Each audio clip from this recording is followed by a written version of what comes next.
আসসালামু আলাইকুম। আচ্ছা, আমরা কি এমন একটা দেশ চেয়েছিলাম যেখানে একজনের হাতে সকল ক্ষমতা থাকবে, এমনকি একটা বিচার পেতে বছরের পর বছর সময় লাগবে?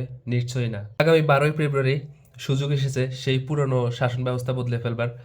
এবারের গণভোট কোনো সাধারণ গণভোট নয়। এবারের গণভোট হচ্ছে জুলাই জাতীয় সনদের অনুমোদনের ভোট। আপনার একটি হ্যাঁ ভোটই নিশ্চিত করবে যে আর কেউ স্বৈরাচার হয়ে উঠতে পারবে না। আপনি কেন হ্যাঁ বলবেন? হ্যাঁ বলবেন কারণ প্রথমত হচ্ছে একজন ব্যক্তি ২ মেয়াদের বেশি প্রধানমন্ত্রী হতে পারবে না। কারণ যখন একজন ব্যক্তি বারবার প্রধানমন্ত্রী হবে তখন তার মধ্যে একটা স্বৈরাচারী ভাব চলে আসবে। আর যখন ২ মেয়াদী থাকবে তখন তিনি স্বৈরাচার হয়ে উঠতে পারবে না। দ্বিতীয়ত প্রধানমন্ত্রী এবং রাষ্ট্রপতির ক্ষমতার মধ্যে ভারসাম্য থাকবে। মানে যার অধিকার যতটুকু, যার ক্ষমতা যতটুকু উনি অতটুকু প্রয়োগ করতে পারবে।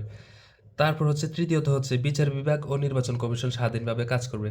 যদি বিচার বিভাগ স্বাধীনভাবে কাজ না করতে পারে তাহলে বিচারগুলা তো ঝুলে থাকবে বছরের পর বছর।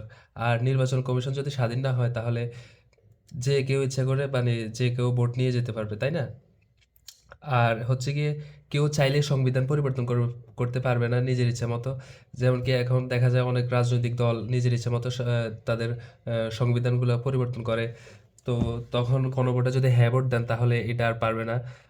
কারণ জনগণের অনুমতি ছাড়া এটা করা যাবে না। আর হচ্ছে গিয়ে আপনারা যারা এখানে আছেন, যারা ভিডিওটা দেখছেন, তারা যারা হ্যাঁ ভোটের পক্ষে আছেন তারা অবশ্যই ভিডিওটা শেয়ার করবেন। আর যারা ভোটার নন তারা তাদের আব্বু-আম্মুকে বুঝাবেন যে আসলে হ্যাঁ ভোট দিলে কি, কি উপকারিতা আছে এগুলো বুঝাবেন। আর না ভোট দিলে আপনি কিছুই পাবেন না। সেই পুরাতন বাংলাদেশ, সেই পুরাতন নিয়মে চলবে। অতএব আমরা চাই না যে পুরাতন নিয়মে বাংলাদেশ চলুক। আমরা চাই নতুন কিছু হোক, নতুনভাবে আপডেট হোক বাংলাদেশ।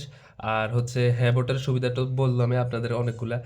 এগুলাই হচ্ছে হ্যাঁ আরো আরো আছে আরো বিভিন্ন ধরনের, যেমন কি আপনার মৌলিক চাহিদার আরেকটা অধিকার বাড়বে, যেমন ইন্টারনেট সেবা কখনো বন্ধ করা যাবে না।